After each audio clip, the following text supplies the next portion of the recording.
A very warm good afternoon to everyone present here today and joining us online.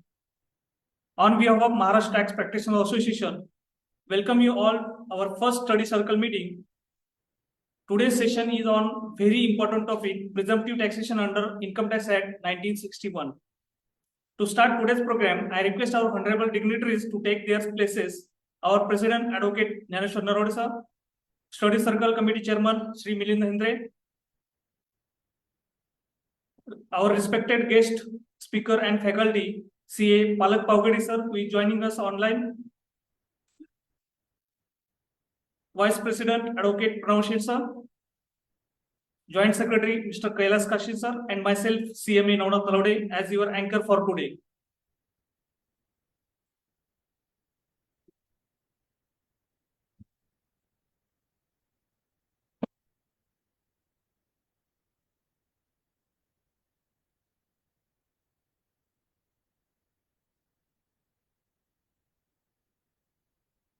Thank you, everyone. Now, I request our Study Circle Committee Chairman, Shri Milind Hendre sir, to deliver the opening remark and set the context for today's session. Sir, please.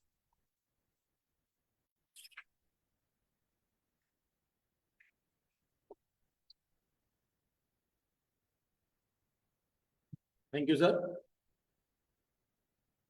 Respected President of MTPA, Advocate Jnaneshwar Narawade sir, today's faculty, say Palak Pavgadi sir, all esteemed dignitaries on the dais, all senior members present over here, as well as on Zoom platform. As the chairman of Study Circle Committee, I extend a warm welcome to all of you in the first Study Circle meeting of this session, of this tenure, sorry. The primary aim of MTPA has always been to keep our members updated with the latest developments, and I am proud to say that tradition has been continued successfully for several decades. Meetings like this have enabled members from all across India to stay connected and aligned with the MTPA's mission. While many of us try to stay updated through reading, seminars, and other means, it's not always possible for every due to various commitments.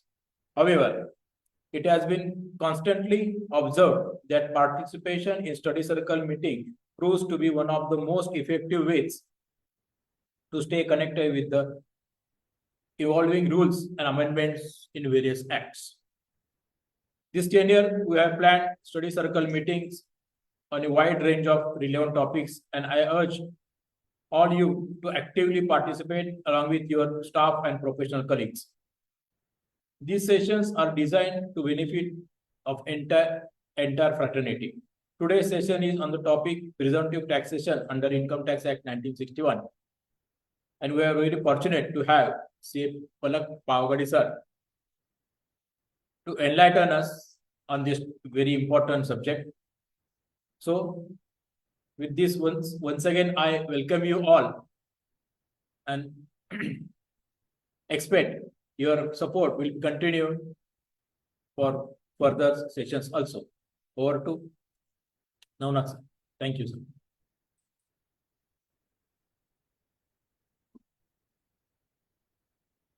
Thank you, sir. Now, I invite our President, Advocate Jnaneshwar Narawade sir, to kindly share a few words with the audience. Sir, please.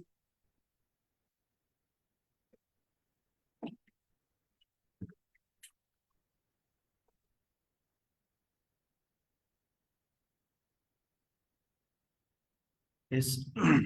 Good afternoon, respected seniors, colleagues, dear members, my team on the dais, and of the dais present all the members and the members present on the online platform.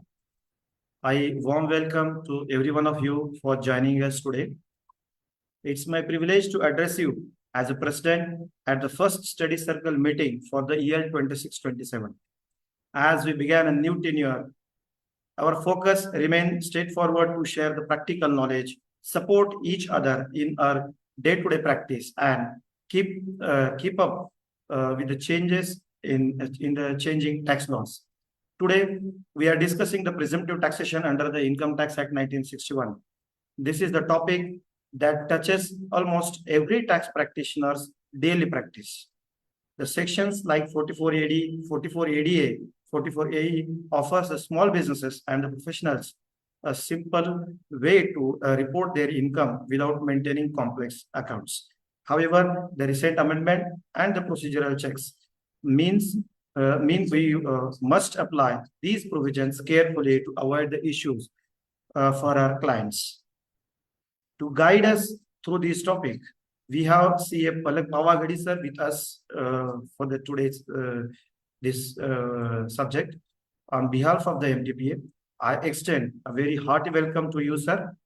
We look forward to learning from your experience and the insights.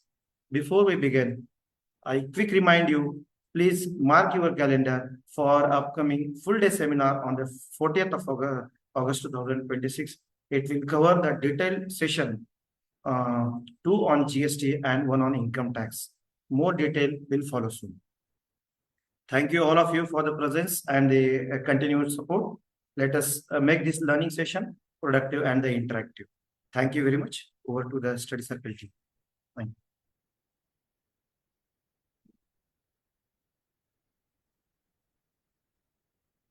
Thank you, President sir, for your encouraging address. Now, it is now my absolute privilege to introduce our eminent speaker for today's session, CA Palak Pawagadi sir.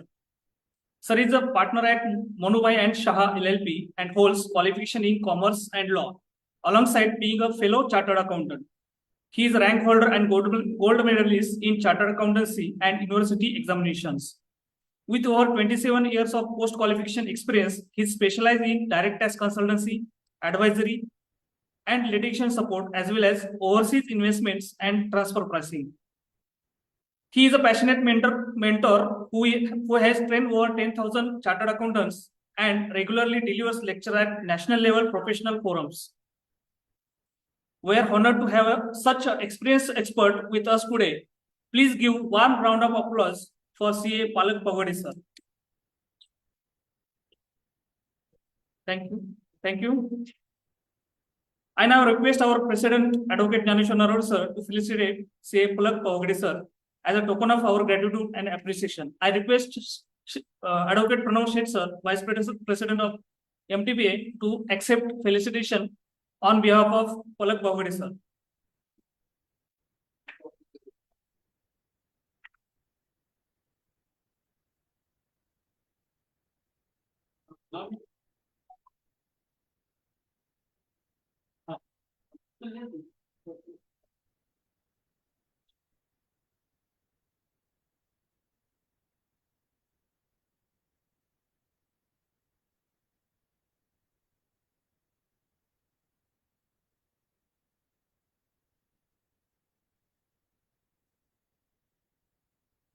Thank you, sir. Without further delay, I now hand over the platform to CA Palak Pawagadi sir to begin his lecture on presumptive taxation under Income Tax Act 1961. Over to you, sir, please. Thank you very much, sir. Am I audible? आवाज नहीं आ रहा है. Thank you. Am I audible?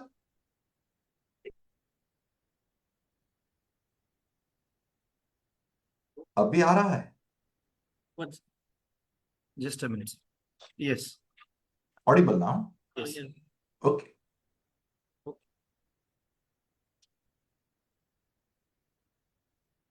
President Sri Ninesh Narvane sir, Chairman of Study Circle Committee Milind Hegde sir, dignitaries on the dais, seniors and my dear friends. I'm indeed thankful to Maharashtra Tax Practitioner Association for giving me this opportunity. And it is a privilege to address the first study circle meeting of such a reputed association. And I hope that I'll be able to fulfill the expectation of the association and the members. Coming to the subject proper, and that is one of the most, I would say, difficult, controversial topic called presumptive taxation. You are able to my right?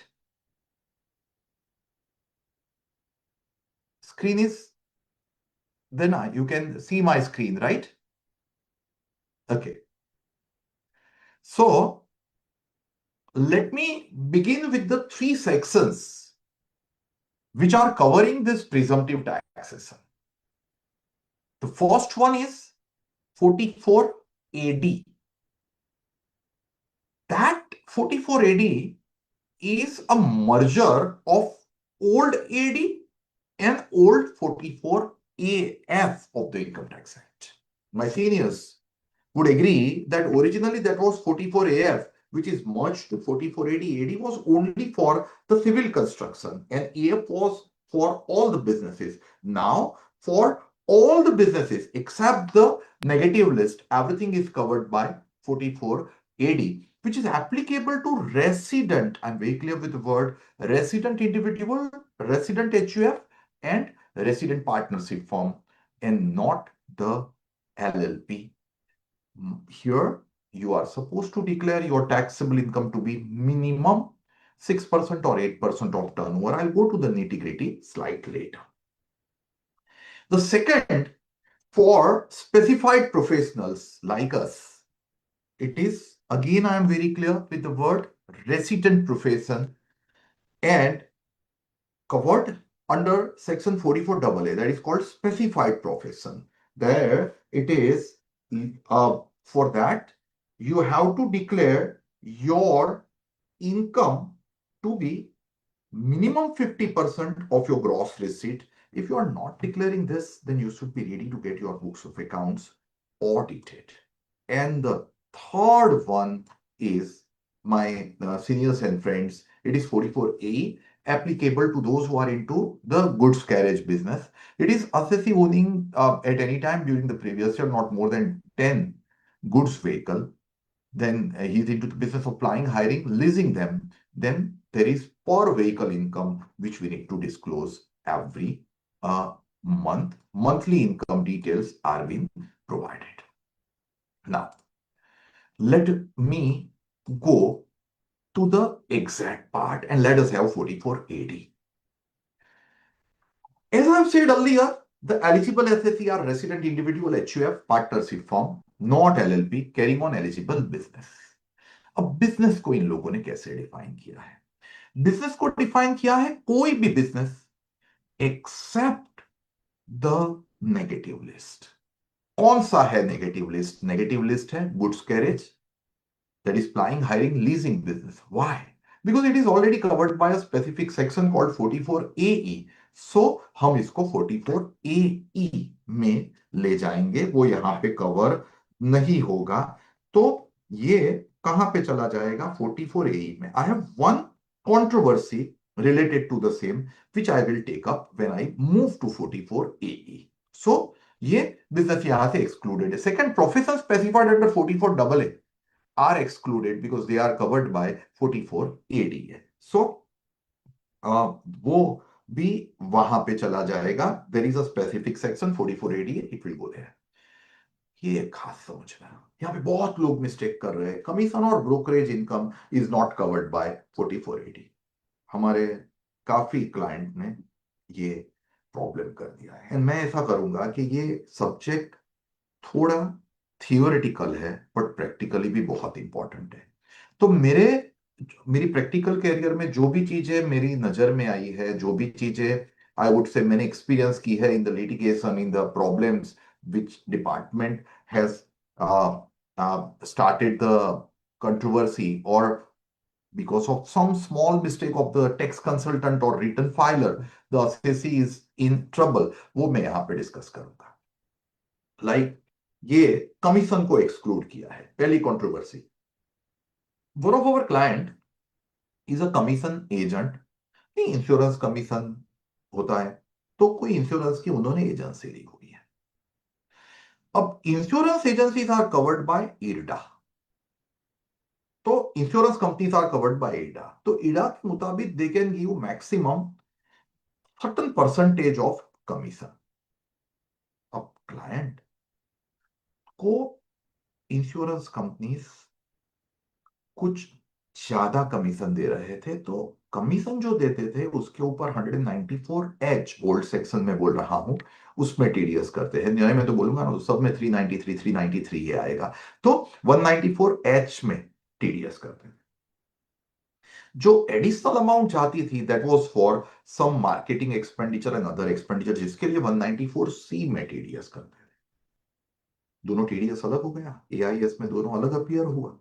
अब हमारे यहां से जो return filer था, मेरी firm से नहीं था, मेरी ऑफिस से नहीं था, पर जिसने भी उनका रिटर्न फाइल किया था उसने बहुत बढ़िया किया। उसने क्या किया, commission brokerage as well as contract दोनों को मर्ज करके जो भी टर्नओवर आया ना उसका 6% उन्होंने बता दिया और रिटर्न भर दिया ITR 4 presumptive taxes.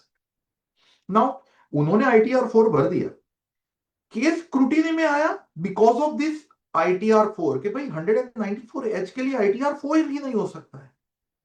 And that chartered accountant or the client happily understood. So उन्होंने बोला कि चलिए ठीक है, एक्सेप्ट करने ही वाला था। देन वो एक मैटर से स्टार्ट हुआ केस।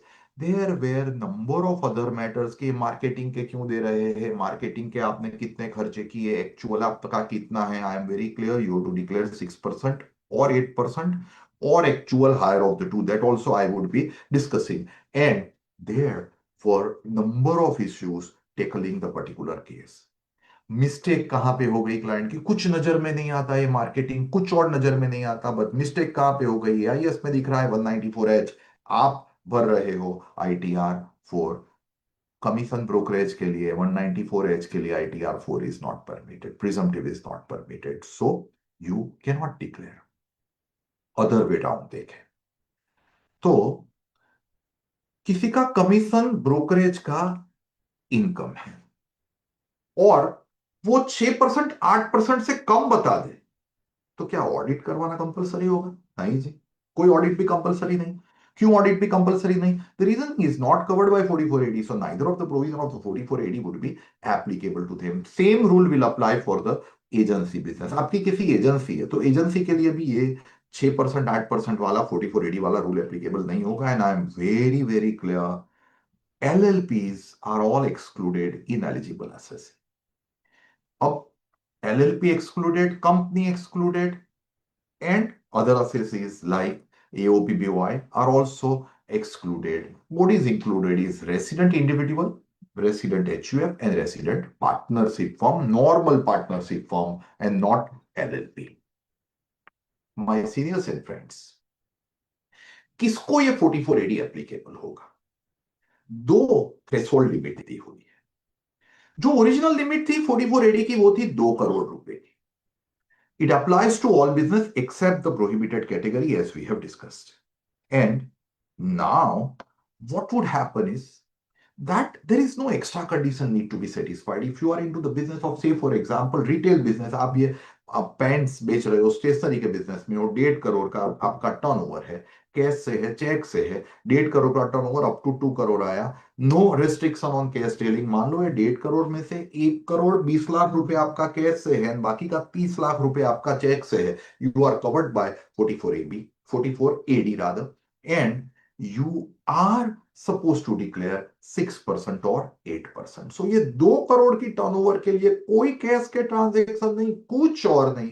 2 करोड़ तक का transaction, cash, cheque, mix business, proportion of cash में भी any, you are covered by 44AD. Enhanced limit of 2 to 3 crore is given by our government for those whose cash transaction doesn't exceed 5% of the total transaction. Now, what is meant by cash transaction? It's controversial. It covers cash receipt, doesn't exceed 5% of the total receipt, cash payment doesn't exceed 5% of the total payment. Assume there is a partnership firm which is covered by 44AD. A partnership firm ने turnover partnership firm का आया, से for example ₹2 crore 50 lakh का। ये turnover 2.5 crore के सामने partnership firm का मान लीजिए कि कैश का जो ट्रांजैक्शन आया वो टर्नओवर जो 2.5 करोड़ का है उसका केस का टर्नओवर उनका आया, मान लीजिए कि अराउंड ₹13 लाख। अब आप 13 लाख डिवाइडेड बाय 2 करोड़ 50 करोगे तो it would come to 5.2% and you are grossly covered, you are grossly taken out of this 4480।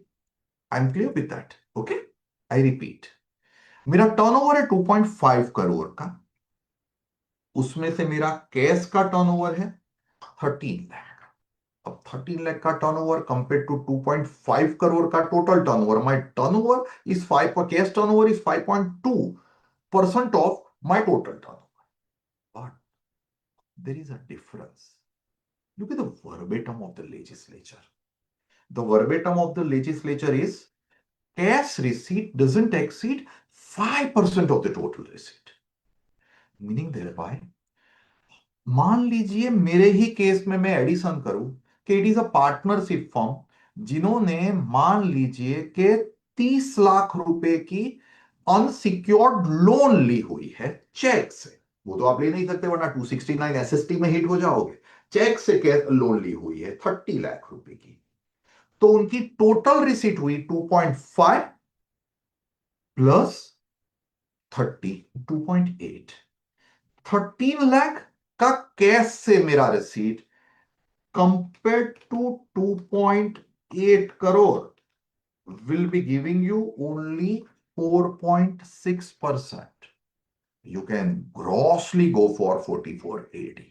Meaning thereby what I want to convey you is ये 5% की लिमिट टर्नओवर के 5% की नहीं है, आपकी टोटल। अच्छा मान लो कि यहां पे पार्टनर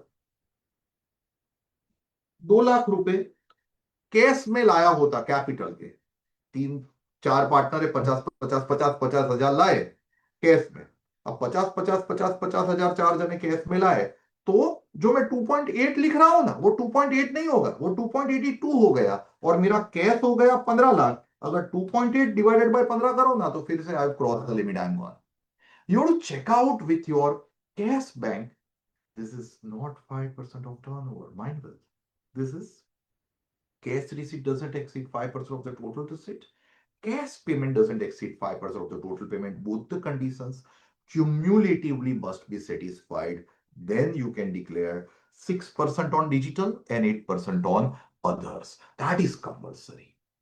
अब ये बात हुई एप्लीकेबिलिटी की। एप्लीकेबल अगर ये हुआ तो क्या इनकम हमें बतानी है वो एक बार समझने का प्रयत्न करें। You have to declare your presumptive income to be your 8% or actual profit on cash receipt, whichever is higher, and 6% or actual, whichever is higher on the digital payments. क्या क्या कैश में कवर्ड होगा? Cash would cover cash, bearer check, meaning thereby other than account pay check. What would be covered in the bank transaction? Bank transaction 6% के लिए what would be covered? It is through banking channel, including all the digital modes of payment are covered here. So what is important is you have to declare 8% or 6% or actual, whichever is higher. Now ये actual क्या है उसको अगर हम थोड़ा समझने का प्रयत्न, see, काफी लोग यहां पे ऐसा समझते हैं कि ये पर्टिकुलर सेक्शंस जो है वो ऑफिसी के बेनिफिट के लिए है। कौन से एसएससी के बेनिफिट के लिए है? छोटे छोटे एसएससी के। व्हाट इज छोटे छोटे SSC? 2 crore 3 crore. Now what is the benefit? The benefit is they are encouraged to declare minimum 6%। I am repeating the word minimum 6% और 8% मिनिमम। हम लोगों का मिसकंसेप्शन क्या है? हम लोगों का मिसकंसेप्शन है कि बस इतना बता दिया ना, अब वो लोग कुछ नहीं कर सकते। मैं इलाबोरेट करने का प्रयत्न करूं। मेरा कोई क्लाइंट है जिनका टर्नओवर है 1.5 करोड़ रुपए, सब कुछ चेक से है, तो 1.5 करोड़ उनका चेक से है तो उनको 6% बताना पड़े तो it would be 9 lakh rupee. He is happily ready to show this 9 lakh rupee. 9 lakh rupees, below 12 lakh rupees, individual resident, let me assume, and बाकी की उनकी ब्याज की थोड़ी बहुत आवक है और कोई आवक नहीं है, वो ये सब स्टॉक मार्केट वगैरह मान लीजिए नहीं करता है, तो स्पेशल रेट ऑफ इनकम आता नहीं है, ब्याज का 1.5 लाख रुपए 2 लाख रुपए की आवक है तो 11 लाख हुआ, below 12 lakh there is no tax payable. 1.5 crore के टर्नओवर वाले ने 6% बता दिया, he has taken himself out of the taxability. चलेगा? नहीं चलेगा। अब बोलोगे क्यों नहीं चलेगा? अरे भाई, उनका एक्चुअल प्रॉफिट अगर 9 लाख से ऊपर होगा 6% से, तो कैसे चलेगा? आप बोलोगे कि सर ऐसा कहां लिखा है? लिखा है ना, 6% और actual profit whichever is higher on the digital receipt. अरे मेरा एक्चुअल हायर है वो मैं जानता हूं, मेरा चार्टर्ड अकाउंटेंट जानता है, मेरा कंसल्टेंट जानता है, डिपार्टमेंट को कैसे पता चलेगा कि मेरा एक्चुअल 6% से ज्यादा है? डिपार्टमेंट को सब पता चलेगा। आप बोलोगे कैसे सर, कैसे डिपार्टमेंट को पता चलेगा? डिपार्टमेंट ने मान लो कि ये केस स्क्रूटिनी में ले भी लिया और हमें बोला कि आपका 6% से ज्यादा का एक्चुअल प्रॉफिट है। हम बोलेंगे कि सर ठीक है, आपको जो मानना हो मानिए, हमें तो बुक्स बनाने ही नहीं थे, तो हमने बुक्स नहीं बनाए। एंड हमने बुक्स अगर नहीं बनाए हैं तो आप चेक क्या करोगे? भाई, डिपार्टमेंट आपका है ना, बैंक अकाउंट मंगवा सकता है स्क्रूटिनी में, बैंक स्टेटमेंट मंगवा। आपने बुक्स नहीं बनाए तो आपको नहीं बोल सकते बैंक बुक भेजिए, कैश बुक भेजिए, purchase, sale, ledger, voucher, journal. नहीं, आपने बनाया नहीं। You are not required to maintain the books of accounts, you are not required to get the books of accounts audited. Double AB both are not applicable to you, I appreciate.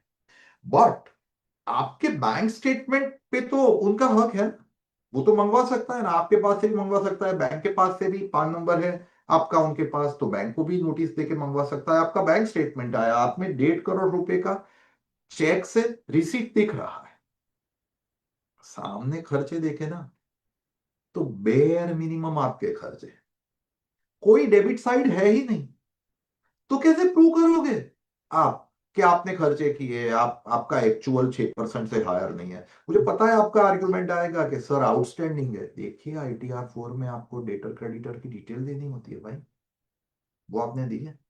अच्छा, outstanding है आप बोल रहे हो, debtor creditor की detail लिखनी रह गई, इसलिए रह गई क्योंकि क्लाइंट लास्ट मोमेंट पे आता है, लास्ट मोमेंट पे ना मैं देखता हूं, ना मेरी टीम देखती है, ना आप लोग देखते हो कि ये डिटेल देनी है। ITR 4 में हमने नहीं दी है क्रेडिटर की detail. Can we say that sir ये डिटेल देनी रह गई? अब ये तो ITR में एक इंफॉर्मेशन देनी रह गई सर, अब उसमें हम क्या करें?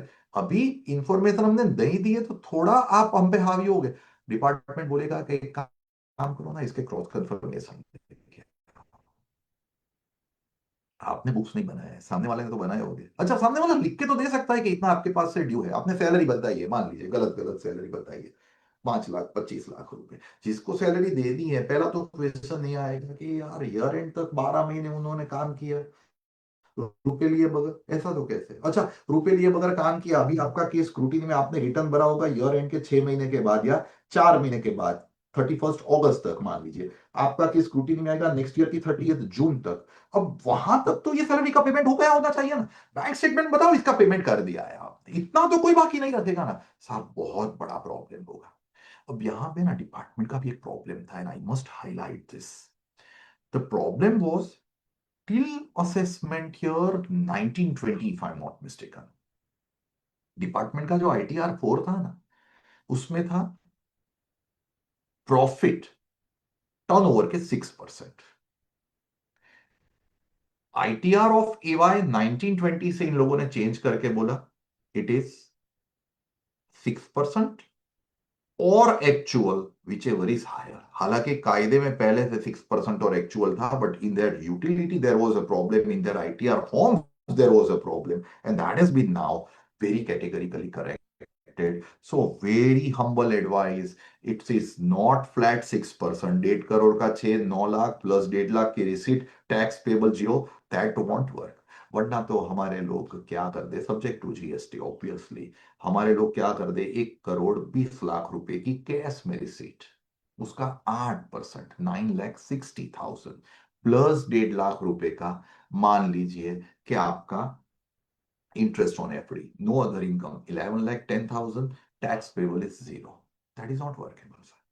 That won't work, right? They have all the right to ask you कि ये कहां से आपका प्रॉफिट आ रहा है। You not maintain the books but will find out. अच्छा, दूसरा वो लोग ऐसा भी कर सकते हैं कि आपके जैसी इंडस्ट्री का प्रॉफिट रेशियो क्या है, taxable income to turnover ratio क्या है, उसके बेस पे भी आपके केस में एडिशन कर सकते हैं। So this is not flat, it is 6 और एक्चुअल और 8 और actual, whichever is higher. I am trying to now tell you that 5% वाला केस हमने एट लेंथ ले लिया है। अब यहां पे 2 करोड़ एंड 3 करोड़ की जो मेरी लिमिट है ना, उसको मैं समझाने का ट्राई कर रहा हूं। हमने हालांकि ले ही लिया है, but important is that when you take care of your 44 AD, 2 crore irrespective of your cash transaction, 2 से 3 करोड़ वाले 44 AD में जा सके, subject to their cash transaction doesn't exceed 5% of the total transaction from receipt side as well as from payment side. And if you are declaring your income as presumptive income, then you are neither required to maintain books of accounts under 44AA. You are not required to get your books of accounts audited under 44AB of the Income Tax Act. पर मान लीजिए कि आप turnover 1.5 crore, that is by fully cheque, and आपकी taxable income मान लीजिए कि business income 6,20,000 रुपए आ रही है। Are you required to maintain the books of accounts? Yes. Are you supposed to get your books of accounts audited? Yes. That audit which you are doing would be called audit under section 44ABE of the Income Tax Act.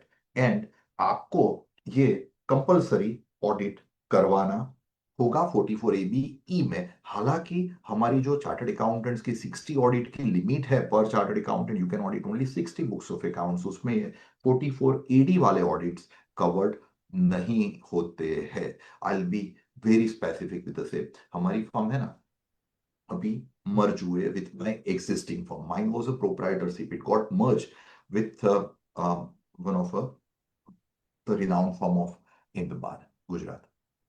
तो जब मेरा due diligence हो रहा था तो मैंने मेरा audit के क्लाइंट्स का लिस्ट दिया। So I was asked the question that how can you audit 110 115 books of accounts? I said that out of 110, only 50 are covered by 44ABA and 44ABB. All others are 44ABE. That is presumptive वाले 6 से कम बता रहे हो, 8% से कम बता रहे हो, 6-8 से कम बता रहे हो ना, they are not covered by the limit of 60. So हम कोई कायदे का भंग नहीं करते थे सर। सो ये बहुत इंपॉर्टेंट है। अच्छा, दूसरा, ये टर्न ओवर के लिए व्हाट इज नाउ इंपॉर्टेंट, और ये बहुत अच्छे से समझना। देखिए, हम जब टर्नओवर बोलते हैं ना, तो हम दो ही चीज समझ रहे हैं सर। एक सेकंड मुझे देना।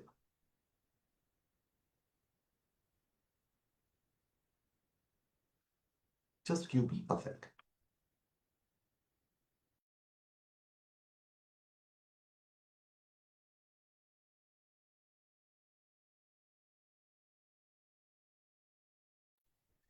सॉरी। सो चेक केस का तो हमने ले लिया 6% 8%। तो when you make the sales, it consists of the third very important component which we generally ignore, and the third component is outstanding, credit पे जो गुड्स बेचे हो। तो क्रेडिट पे जो गुड्स बेचे उसके लिए 6 लेने का या 8 लेने का, that is a big question. Important is 44AD allows the concessional 6% presumptive rate only on the portion of turnover which you have made during the financial year but remaining outstanding at the end of the year। Debtor है, मान लो 1.5 करोड़ का turnover, ये 1.5 करोड़ के turnover में से 20 लाख रुपए cash से, ये 1.5 करोड़ के टर्नओवर में से मान लीजिए कि कैश से आपने किस ले लिए, तो 20 लाख। आपका चेक से कितना आया, 80 लाख। एंड आपका क्रेडिट पे कितना था, 50 लाख। 20, 80 एंड 50 करके आपका टोटल टर्नओवर बना 1.5 करोड़। ये 50 आपने ड्यूरिंग द ईयर सेल किया है पर रियलाइज हुआ नहीं है। इन दैट वेरी केस ये 50 को 6 में गिनोगे या 8 में गिनोगे, वो बहुत इंपॉर्टेंट पॉइंट है। 6-8 में गिनने के लिए हमारा एक्ट हमें बोल रहा है कि ये 50 लाख के जो डेटर है उसमें से what ever you have received on or before the due date under 139(1), due date of filing the return. What is the due date of filing of return? You are not covered by audit. So your due date of filing of return will be 31st of August. If you have received the same by 31st of August under 139(1) due date, it may be extended. Then we have to take the extended due date if it is by modification. If ये 50 लाख में से 10 लाख रुपए के debtor आपके realise हो गए by account payee cheque up to 31st अगस्त, then आपका चेक का टर्नओवर हो जाएगा 80 + 10, कैश का टर्नओवर हो जाएगा 20 + 40, so it is 96%, 60 it's going to be 8%। ये खास कॉन्सेंट्रेट करना, इट शुड बी ऑन और बिफोर द ड्यू डेट। अब आप बोलोगे कि सर तो ये आपका एक्ट ऐसा बोल रहा है कि 4480 का जो 6% 8% वालों का रिटर्न भरो ना, वो लास्ट डेट को ही भरो क्योंकि डेटर रियलाइज हो गए तभी। सर वो तो ऑडिट रिपोर्ट भी 43B में हमको जो फाइल 43B के क्लॉज में जो करना होता है वो थोड़ा हम लास्ट डे को करते हैं। We definitely will take certain, I would say figures up to the day we are filing the ITR। मान लो मेरा क्लाइंट आज आया मेरे पास 1.5 करोड़ का टर्नओवर, 1.5 करोड़ के टर्नओवर में 20 लाख कैश, चेक से 80 लाख, ये 50 लाख के डेटर उनके 31 मार्च 2026 को आउटस्टैंडिंग है। उसने मुझे बोला कि सर ये मुझे तो प्रिजम्पटिव में ही जाना है, मुझे ऑडिट नहीं करवाना है, भले मेरा एक्चुअल प्रॉफिट कम बैठ रहा है पर मुझे ऑडिट नहीं करवाना है, मैं बरसों से प्रिजम्पटिव ही बता रहा हूँ, करंट ईयर भी मुझे प्रिजम्पटिव बताना है। I said okay, my point is 50 lakh का मैं क्या करूंगा, उनको पूछूंगा आज की तारीख को, that is on today, it is 7 अगस्त को, कि भाई इसमें से 50 में से आज तक कितना रियलाइज हुआ। वो बोले 10 लाख रुपए मेरे रियलाइज हो गए हैं, बाकी के 40 लाख आउटस्टैंडिंग है। तो 40 लाख जो आज आउटस्टैंडिंग है ना, उसके मैं 8% ही बता दूंगा। मैं बहुत क्लियर हूँ, बराबर। आप बोलोगे सर क्लाइंट बोले कि मैं रियलाइज कर दूंगा 31 अगस्त तक, लिख के दे दे भाई, तू लिख, why should we take any risk? बाद में जब आएगा तो हमारे ऊपर आएगा सा। So it should be access up to the due date of filing of return under 139(1). But if you're filing the return earlier as of now, then what is important is हम लोग प्रैक्टिकल लाइफ में क्या करते हैं। ये point मैं इसलिए emphasise कर रहा हूँ, हम लोग प्रैक्टिकल लाइफ में खाली क्या ले रहे हैं, to be very honest with you, हम लोग ले रहे हैं टोटल टर्नओवर कितना है आपका 1.5 करोड़, वो कहां से लेते हैं, जीएसटी के टर्नओवर से। जीएसटी का टर्नओवर 1.5 करोड़ ले लिया, फिर हम बोलेंगे कि इसमें से कैश मेमो कितने के बना है, क्लाइंट बोलेगा मेरा कैश मेमो 20 लाख का है, ठीक है चल 20 लाख का 8, बाकी के 130 के 6 करके हम हमारा रिटर्न भर देते हैं, which is not correct, which is not correct. और देखिए एक चीज समझिए, आप बोलोगे कि सर एकेडमिक बातें हैं, आई एग्रीड एकेडमिक बातें हैं, बट साहब काफी चीजें ऐसी है जिसमें डिपार्टमेंट ऐसी छोटी छोटी चीजों को पीच करके अच्छी रेवेन्यू निकाल रहे हैं, that too within the ambit of the law. So ऐसी कुछ चीजें उनके स्मार्ट ऑफिसर्स के नजर में आ गई तो they may create the problem, right? So we have to be very careful. At least we have to tell our client that this is the position. But as you are telling us, we are taking 20 lakh के 8 and बाकी के 6. So that's what generally we do. But this outstanding is a very, very important part one has to take care. Now, ये मैंने यही चीज जो मैं बोल रहा हूं ना, वो समझाने का प्रयत्न किया हुआ है। ये इलस्ट्रेशन से मैंने एक कॉम्प्यूटेशन किया हुआ, ये पूरा प्रेजेंटेशन मेरी यहाँ पे जो टीम है उन्होंने बनाया। So I am pretty thankful to my office team who made this presentation and the way I wanted। मुझे जनरली क्या है कि अमाउंट से बोलने की आदत है, सो they catched me what I wanted and they made it accordingly, and I'll share this immediately after the session, so it would be for the benefit of the all the say learned participants. Now, coming to one of the most important controversy that is क्या future option को 4480 apply होगा या नहीं हो to recognise stock exchange. Recognized stock exchange or commodity exchanges are non-speculative as per proviso to 43.5. This future option has to go under business and profession and not capital gain. I'll take a pause here. मेरा एक मित्र है जो illustratively जाए, you will have better idea. मेरा एक बहुत अच्छा मित्र है, MBA है, जॉब करता है, 80-90 लाख रुपए उनका जॉब से सैलरी है, बैंक में जॉब है उनकी, क्रेडिट में, एंड साथ में वो मान लो फ्यूचर ऑप्शन कर रहा है। शांति से सुनेंगे। अगर वो एफओ कर रहा है और एफओ में फ्यूचर ऑप्शन में मान लेते हैं कि उनका टर्नओवर 10 करोड़ से ऊपर हो गया, सबसे पहला क्वेश्चन होगा that how we will calculate the turnover. Let me highlight with this illustration. मान लीजिए कि मेरे क्लाइंट ने 4 फ्यूचर ऑप्शन किए, 2 फ्यूचर किए, 2 किए। हालांकि मुझे आप बहुत टेक्निकल ना कि सर ये फ्यूचर क्या होता है, ऑप्शन क्या होता है, तो मुझे नहीं पता है, बिकॉज मेरा 1 रुपए का इन्वेस्टमेंट फ्यूचर ऑप्शन में नहीं है। I be very honest, I never invest in the stock market directly applying my mind, because my brain is not equipped with the market ups and downs. I fully rely on the person who is managing my portfolio, and I generally don't ask him कि तू क्या ले रहा है, तू क्या बेच रहा है. You do whatever you wish to do. I'm good at taxation, so I'm doing that direct tax only.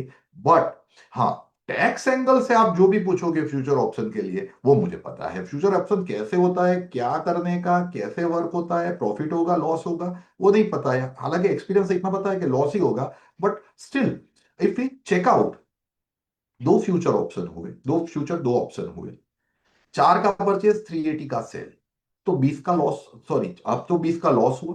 But turnover के लिए आपको साइन इग्नोर करके एब्सोल्यूट टर्नओवर का, एब्सोल्यूट डिफरेंस का एडिशन करना है। तो ये 20, दूसरा 6 मिल गया, 635 में बेचा, तो 35, 30 एंड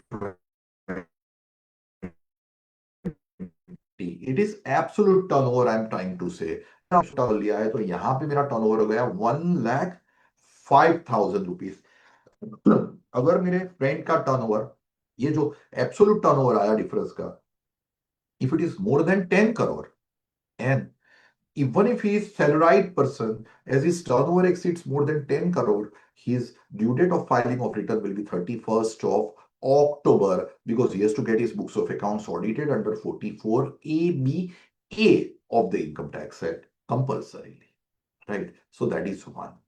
अच्छा, क्या यही क्लाइंट मान लीजिए इंट्राडे करता है, और इंट्राडे में यही भाई साहब पहले फ्यूचर ऑप्शन करते थे, जो मेरा फ्रेंड बोल रहा हूं, वो अभी वो इंट्राडे कर रहा है, और इंट्राडे में भी ऐसे ही बड़े डील, अगर उनका कोई भी डील 4 लाख 3,80,000 वाला होता ही नहीं है। वो आया, उन्होंने मान लीजिए कि आज सुबह 1,000 रिलायंस परचेज किए, दोपहर में before without taking the delivery he took an exit from the those 1,000 Reliance shares. The quantum of the net profit or loss goes very high. ये मान लीजिए कि उनका 10 करोड़ से ऊपर हो गया। उनके केस में नंबर ऑफ ट्रांजैक्शन मान लीजिए 16-17 ही हुए, बट ये टोटल उनका जो डिफरेंस है, absolute difference, that is more than 10 crore.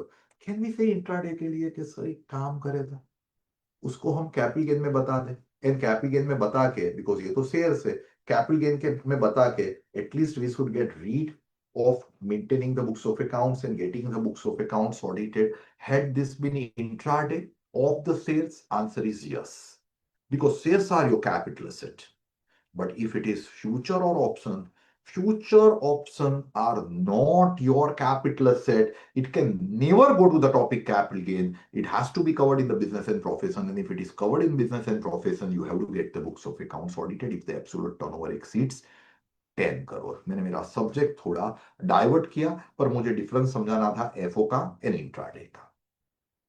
Now important is that अगर मेरा टर्नओवर फ्यूचर ऑप्शन का एब्सोल्यूट टर्नओवर मान लीजिए कि बिटवीन से for example 0 to 2 crore rupees है या 0 to 3 करोड़ रुपीस है, बिकॉज वो सब चेक से ही होने वाला है. इन दैट वेरी केस क्या मैं, और लॉस हुआ है, ये मेरे मित्र का ही लॉस होता था हर साल, इंडिविजुअल है, रेसिडेंट है, तो क्या उनको ऑडिट करवाना पड़ेगा?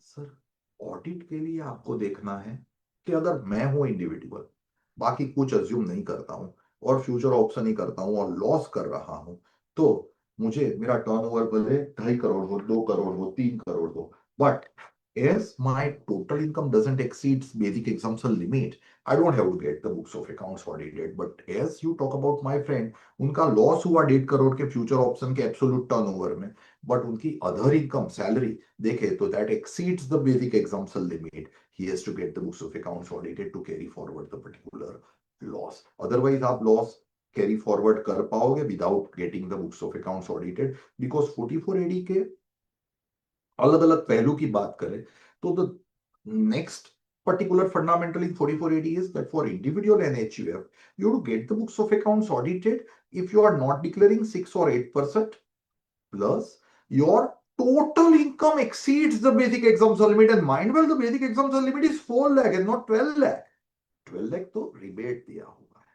ये लोग हमारे प्रोफेशनल भी काफी बार बोलते हैं कि मैडम कंफ्यूजन कर रहे हैं निर्मला सीतारामन जी कि ये 4 लाख रुपए की एग्जाम्पशन लिमिट रखी और 12 लाख रुपए के तक कोई टैक्स नहीं.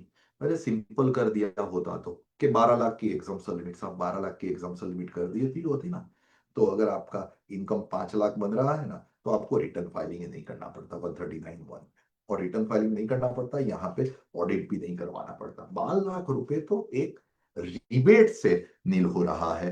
बाकी you have to get your books of accounts audited if your income is 5 lakh. अब 44AD के लिए, 44AD एंड एफओ के लिए, मेरे क्लाइंट ने एफओ में लॉस किया. कैन आई टेल हिम कि यार तू भाई रहने देना, लॉस किया है तो क्यों ऑडिट करवा रहा है, तू 6% बता देना भाई, मेरा कहां ऑडिट तू बढ़ा रहा है. Is it permitted? There is a big controversy whether it is permitted or not. My opinion is, and I'm very clear, it is my opinion, and as per the research done by me and my team, FO is an eligible business because 44AD में exclusions है. If there is exclusion, this is not excluded. As the settlement is entirely through banking channel, what you are supposed to show is 6% only or actual higher of the two. और आप अगर 6% से कम बता रहे हो तो आपको क्या करवाना कंपलसरी हो जाएगा, ऑडिट, जो हम नहीं करते हैं. मुझे पता है आप लोग बोलोगे कि सर लास्ट ईयर हमने काफी क्लाइंट थे जिनकी सैलरी इनकम 80 लाख थी, मेरा ही केस, एफओ में लॉस था, 1.5 करोड़ का एफओ का एब्सोल्यूट टर्नओवर था पर लॉस था, हमने रिटर्न फाइल किया है, रिटर्न चला गया है, लॉस का कैरी फॉरवर्ड भी मिला हुआ है. इस बार ITR 3 में, ITR 5 में they've come out with column 12A, 12B, 12C, 12D. These columns are for turnover from intraday, net income from intraday, turnover from future option, net income from future option.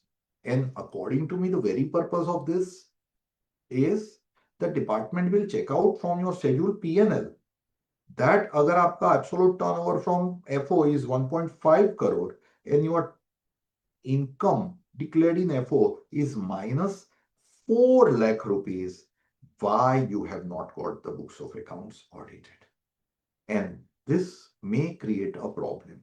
Many consultants were telling me that if we are showing 4 lakh rupee loss in the turnover of 1.5 crore of FO, they are giving us the warning that you are covered by audit you've not done. There may be 139.9 which may come in your case, that is defective return as audit report is not filed, and later on they may come out with the penalty under section 271B. They are actually right, in my humble opinion. They can do the same.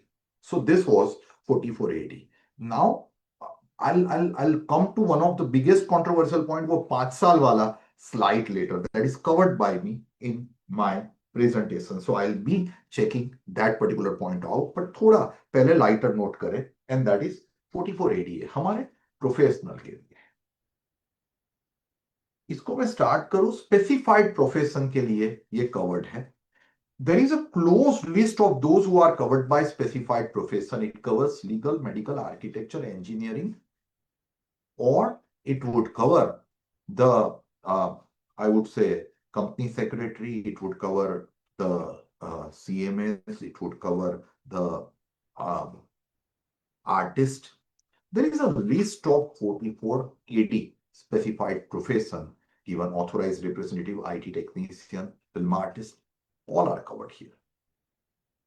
My question is, one of my very good friend is Don Chartered Accountant doing the coaching at some coaching class in Pune or in Ahmedabad.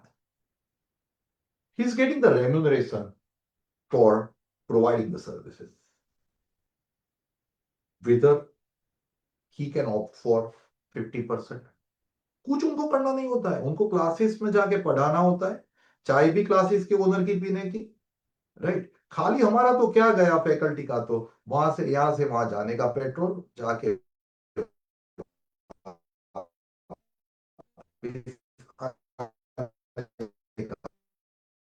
Petrol, वहां पे आप कुछ नाश्ता मंगवाएंगे ना तो भी वो देंगे आप पटी होगा कुछ पटी को.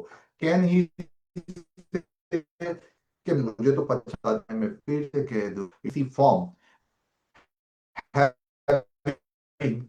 लेस, मान लीजिए जो ओनर वही बेचारा ऑडिट कर रहा है, जो ओनर है वही बेचारा मान लीजिए कि ITR बढ़ रहा है, GST भी वही बढ़ रहा है, ज्यादा चीज नहीं है actually 50%, then it should be classes वाला illustration. In my humble opinion, I'm very clear saying that this teaching profession is not covered by the specified profession. So they cannot opt for 4480. They have to have actual income to be disclosed in their ITR. आप बोलोगे कि sir फर्क क्या पड़ेगा? भाई फर्क पड़ेगा ना. They have to maintain the books of accounts, and if they maintain the books of account, department can ask the books of account, and if department can ask the books of account in scrutiny, you have to produce the books of account. So it is applicable to only and only specified profession, subject to their gross receipt doesn't exceed 50 lakhs. और यहाँ पे check से हो, cash से हो, किसी भी methodology से हो, you have to declare 50% of your gross receipt as or actual, whichever is higher, as your taxable income. Question arises कि इसमें enhanced limit दिया ना 75 लाख की, यस सर दी हुई है ना, but subject to your cash receipt doesn't exceed 5% of the total receipt, तो ही ये 75 लाख रुपए की enhanced limit applicable होगी, वरना ये enhanced limit applicable नहीं होगी. That is important. अब थोड़ा इसको आगे ले जाएं. बहुत ही बढ़िया जा रहा था, बट फाइनेंस एक्ट 2016 ने बहुत ही डेंजरस अमेंडमेंट किया. What has been the amendment made by Finance Act 2016? Sir पहले क्या होता था, मेरे क्लाइंट की एक पार्टनरशिप फर्म है जिनका टर्नओवर 1.5 करोड़ है, चेक से है, मेरा क्लाइंट 1.5 के 6% बता रहा है, तो 1.5 के 6% मेरा क्लाइंट बताए तो 9 लाख रुपए पार्टनरशिप फर्म की इनकम हुई. अब ये 9 लाख रुपए का बुक प्रॉफिट गिनोगे तो अभी बुक प्रॉफिट के ऊपर पहले 6 लाख के ऊपर 90% बनते हैं, बाकी के 3 लाख जो बचे उसके ऊपर कितने बनेंगे? 60%। तो 1.8 प्लस 5.4 करके 7.2 का रेमुनरेशन फॉर्म डिडक्टिबल लेती थी और फॉर्म 1.8 लाख की इनकम बता के 30% से टैक्स भर देती थी। मैटर कंप्लीट हो जाती थी बिकॉज ये 6-8% बताओ ना, उसमें से एक खर्चा डिडक्टिबल मिलता था and that is partner interest और partner remuneration and that was a big benefit. From Finance Act 2016, this interest and remuneration payable by the partnership firm to partner is not allowable. It is already included in your presumptive expenditure. आप जो 6% बताते हो या 8% बता रहे हो, that is after interest, after remuneration. Please be careful. Same rule applies to 44AD. मैं दो ही सेक्शन बोल रहा हूं, मैं एई में नहीं ले जा रहा हूं. एई में रेमुनरेशन इंटरेस्ट अलावेबल होता है, जो भी मंथली इनकम आपको ट्रक की बतानी है, गुड्स कैरेज की बतानी है उस पर. बट ये दोनों से सो फाइनेंस एक्ट 16 से it is not separately deductible. चलो ये एक मुद्दा हुआ, majority of us are aware. My another question is, I am working as a partner of the partnership firm.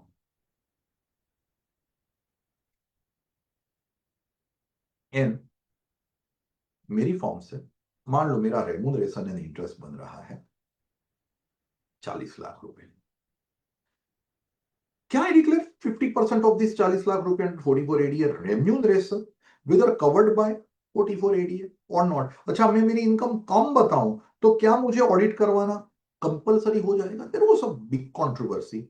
Recently, Honorable Delhi ITAT has, in the case of Ranu Gupta versus ACIT, has given the judgment that as this remuneration or interest received by the partner from the partnership firm is part of Section 28, part of the business receipt, it has to be covered by 44ADA. It is open for you to disclose 50%. And you can declare 50% and you can get rid of maintenance of books of accounts or get rid of audit, subject to, I'm very clear, 50 or actual. To be honest with you, if we take this particular judgment into consideration, our takeaways are, they say that remuneration is covered by 44 ADA by the partner, and that is grossly covered by the gross receipt under 28, and it would be subjected to this 44 ADA. If you ask my opinion, I would slightly differ. I would differ. The reason being, earlier courts have said that अगर आपका remuneration, अकेला remuneration की amount, मान लो ये 40 लाख नहीं होता मेरा रेमुनरेशन, मेरी पार्टनरशिप फर्म है, मेरी पार्टनरशिप फर्म से हमारे जो सीनियर पार्टनर्स है उनका रेम्यूनरेशन इटसेल्फ इज से 2 करोड़ रुपए. अगर उनका 2 करोड़ रुपए का रेम्यूनरेशन आ रहा है तो क्या ये 2 करोड़ क्रॉसेस 75 लाख रुपए, are they suppose to get their books of accounts audited under 44ABB और not? Answer given by various courts now is no, because of remuneration you don't have to.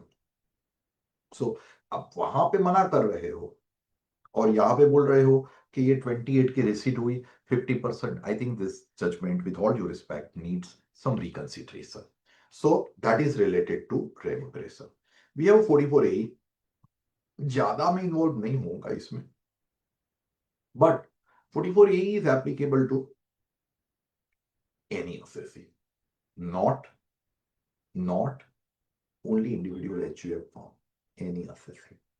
अच्छा, I forgot to tell, 44AD जो हमने लिया ना, that is applicable to resident individual and firm, not to HUF, वो profession वाला, not to the LLP. LLP is also specifically excluded.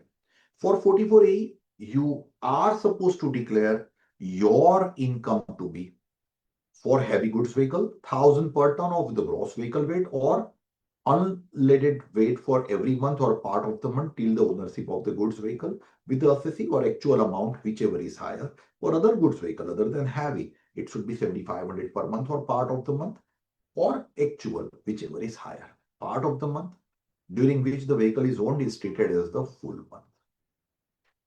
तीन चीजें एक ही मुझे हाईलाइट करनी है. A.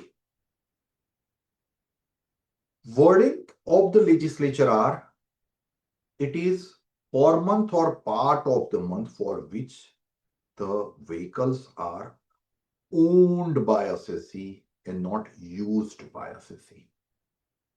Owned and not used. So ownership is the criteria, not usage. आपने मई 5 मई को ट्रक परचेज कर लिया. You have become the owner.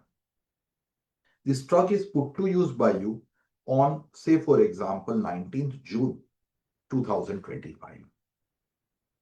Your computation will start not from 19th June, but it will start from 5th May.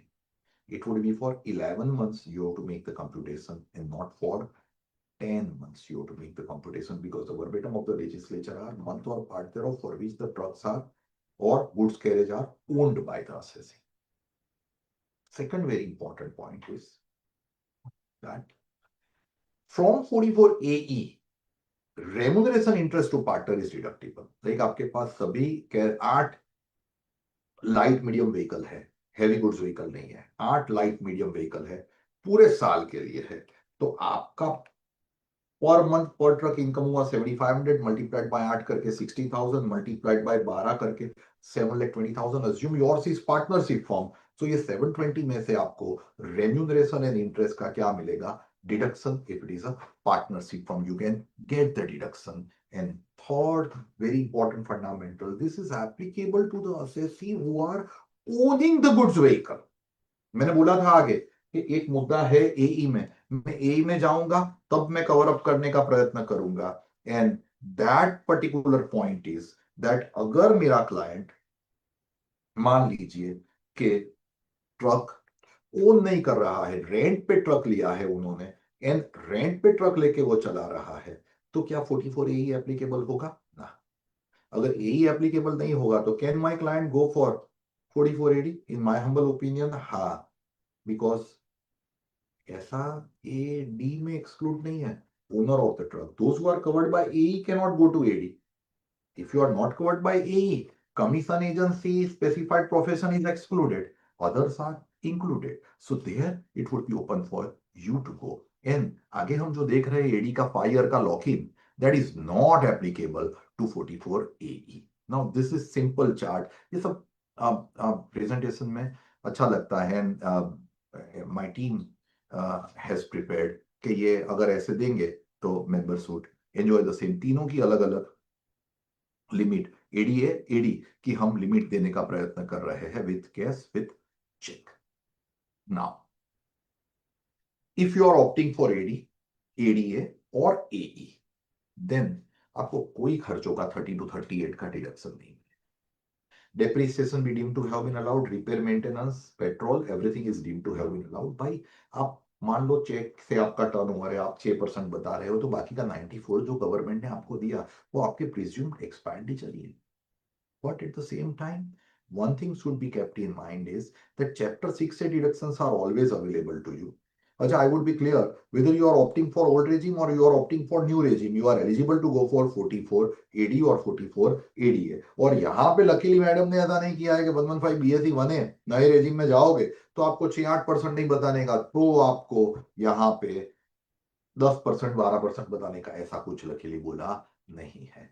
Chapter 6A stays available, meaning thereby general deductions are available. 87A is also available from presumptive taxes. The question is that of brought forward loss. But before I take you to the third one, brought forward loss, let me first go to this 87A rebate and in a lighter note. Budget आता है ना तो immediately उसके बाद budget के session start होते हैं.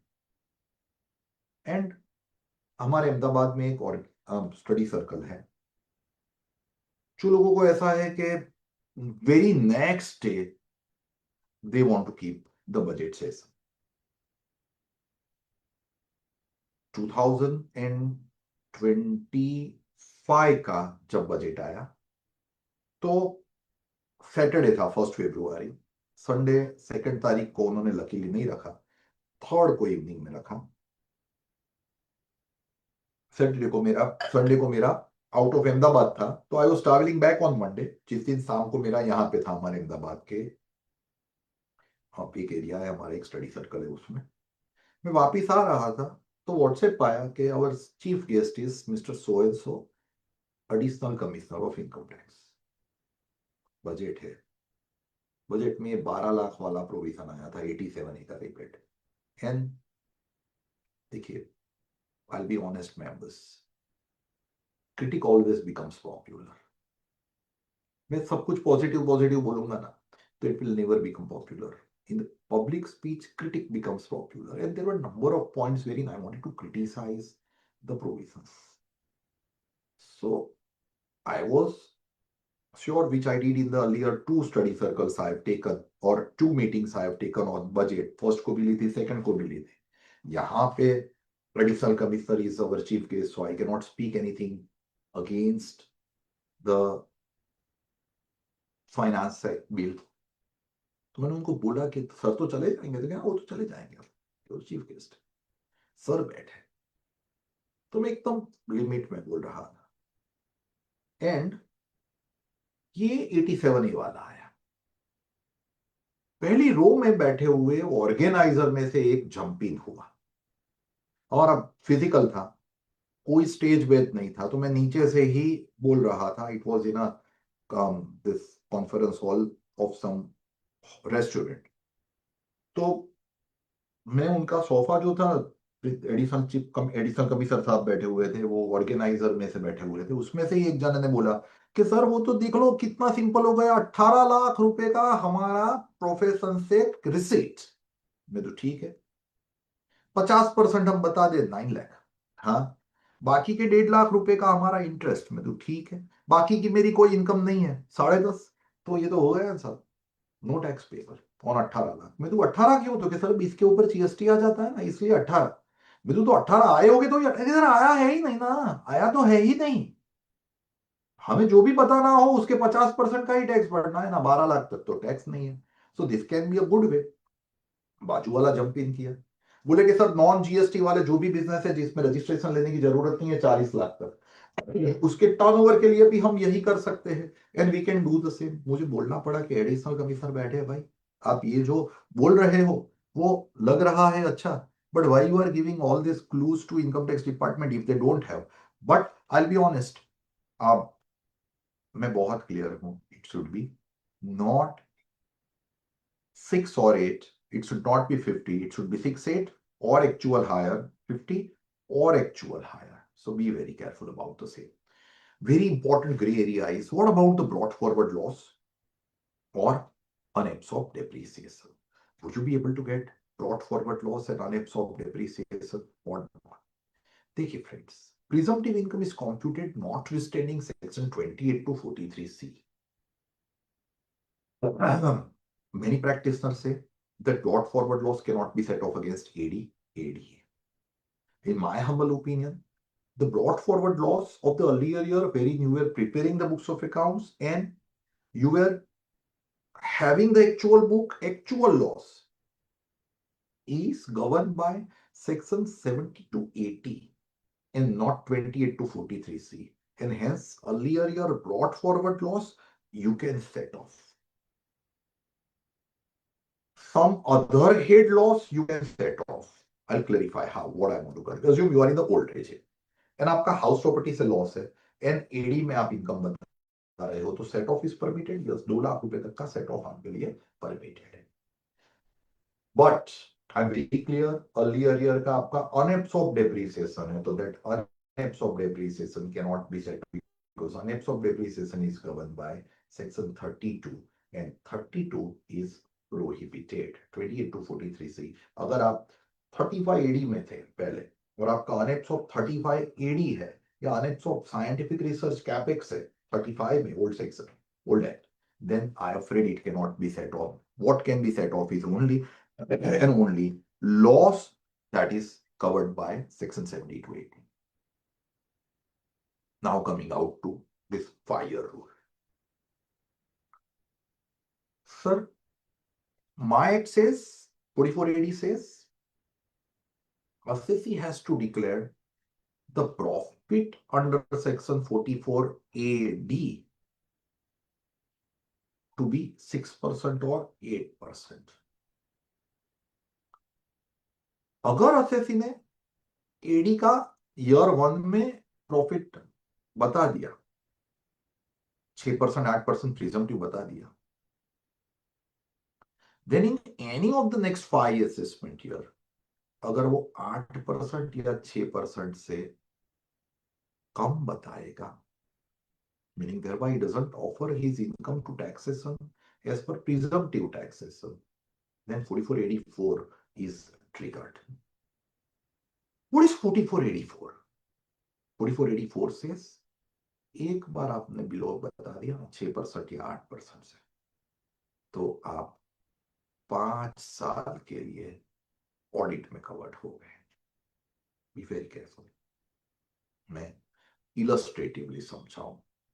आप चेक करिए वो जो ऊपर मैंने AY लिखे हुए green green red and then yellow, वो वाला AY 24-25 मेरे क्लाइंट ने 6-8% बता दिया. AY 25-26 भी मेरे क्लाइंट ने 6-8% बताया. बुक्स नहीं बनाए, ऑडिट नहीं करवाया. 26-27 में क्लाइंट ने बोला कि नहीं भाई मुझे नहीं बताना है 6-8%, तो बहुत महंगा हो जाएगा मेरे लिए, ऑडिट करवा दो. मैंने समझाया मत करवाओ यार, बोला नहीं, करवा दिया उन्होंने. अब उन्होंने ऑडिट करवा दिया ना, तो 27-28 असेसमेंट ईयर से लेके 31-32 असेसमेंट ईयर तक मेरा क्लाइंट एडी में नहीं जा सकता, लॉकआउट हो गया. He has to get the books of accounts audited by the chartered accountant. 30-33 assessment year again it gets reopened. आपकी चॉइस है. अभी आपको ऑडिट नहीं करवाना है तो आप मत करवाओ, 6-8% बता दो. अब आपके माइंड में ऐसा क्वेश्चन आएगा, एंड दिस इज इंपॉर्टेंट, क्या यही मेरे इलस्ट्रेशन में मान लीजिए कि मेरे क्लाइंट का लॉकआउट पीरियड के अंदर इनकम बेसिक एग्जाम्पशन लिमिट से ऊपर हो रही है, तो ऑडिट भी करवाना पड़े, बुक्स भी मेंटेन करनी पड़े. अज्यूम कीजिए दैट 27-28-28-29 हमारे ही इलस्ट्रेशन में मेरे क्लाइंट का टर्नओवर है 1.8 and 1.9. he has to have a lockout. He cannot declare 6-8. 5 minute के लिए मान लीजिए कि AY 29-30 में मेरे क्लाइंट का टर्नओवर ही हो गया 5 करोड़ रुपए, and case transaction doesn't exceed 5% of the total transaction. अब 3 करोड़ से वो बाहर चला गया. 3 करोड़ से अगर वो बाहर चला गया AY 29-30 में 5 करोड़ पे चला गया, 5 करोड़ में तो वैसे भी ना ABA एप्लीकेबल है ना ABE एप्लीकेबल है. That means normal 44AB be not applicable and AD wala 44AB be not applicable. Is he supposed to get the books of accounts audited? My answer is no. He is not supposed to get the books of accounts audited. अब मान लो कि किसी साल उनका turnover 10 crore से ऊपर हो गया, AY 30-31 में ही मान लीजिए कि उनका टर्नओवर 10 करोड़ से ऊपर हो गया. अगर उनका टर्नओवर 10 करोड़ से ऊपर हो गया तो he has to get the books of accounts audited and 44AB है. AY 31-32 यही मेरे इलस्ट्रेशन में, my seniors and dear friends, मान लीजिए कि मेरे क्लाइंट का टर्नओवर फिर से डाउन हो के 1.8 करोड़ हो गया, तो would he remain in lockout phase और ही कैन डिक्लेयर 6% और 8%. देखिए भाई, एक बार आप 29-30 में इससे बाहर आ गए ना, then free reentry, meaning thereby 31-32 would be considered as a fresh year and you have to start afresh. 6-8 बता दो, ऑडिट नहीं करवाना है. 6-8 ना बताओ तो ऑडिट करवाना कंपलसरी है. So this is how the things would be working.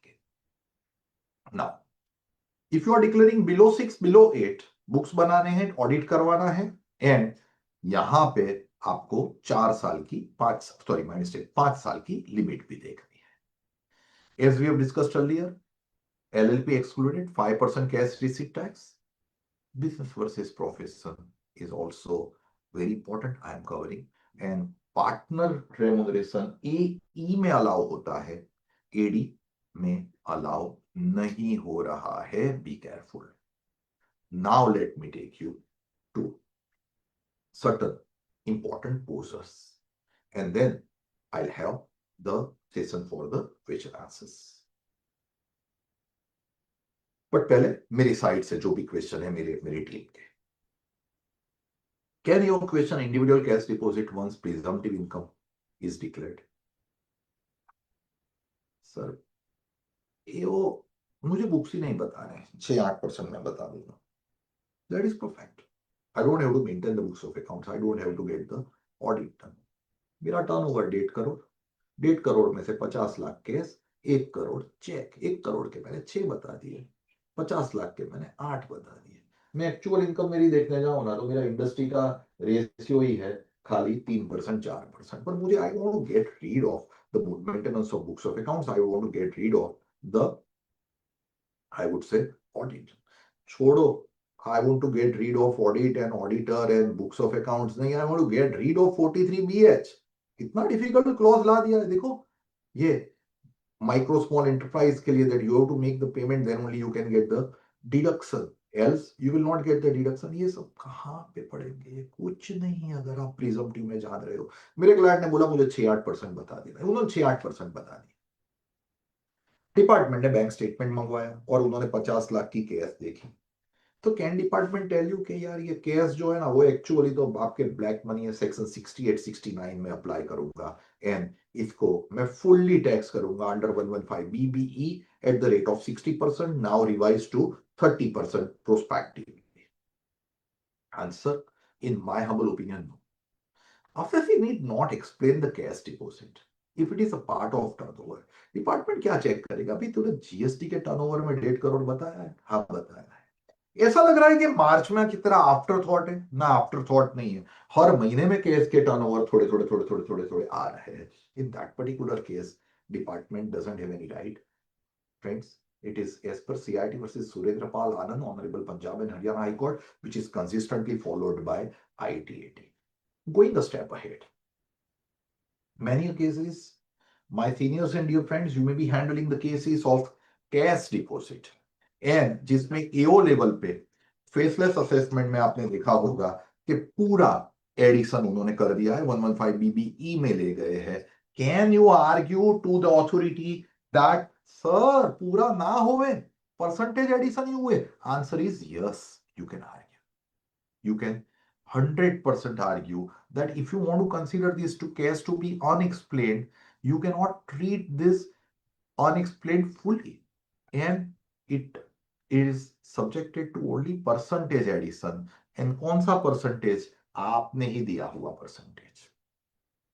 हमारे अभी अहमदाबाद में, not only in Ahmedabad, even at other places also, even overseas also, restaurant वालों के लिए थोड़ा प्रॉब्लम चल रहा है. रिसेशन का प्रॉब्लम नहीं है. No no no, I am not.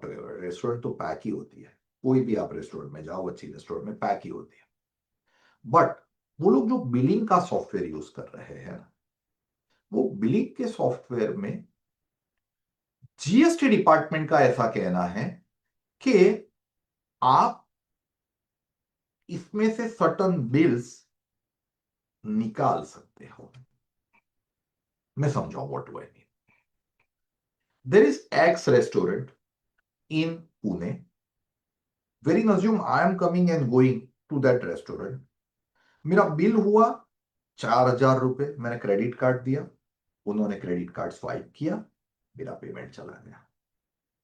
ये 4,000 रुपए रेस्टोरेंट वाला जीएसटी में भी बताएगा, इनकम टैक्स में भी टर्नओवर बताएगा, टैक्स भर देगा दोनों. मान लीजिए कि हमारे प्रेसिडेंट साहब गए, उन्होंने यूपीआई से पेमेंट किया, 3,000 रुपए का उनका बिल आया, तो भी रेस्टोरेंट वाला दोनों में बता देगा. मिलिंद साहब गए हमारे और उनका बिल आया 6,000 रुपए और उन्होंने कैश दिया ये रेस्टोरेंट को, तो आपको तो मिलिंद साहब बिल देना पड़ेगा.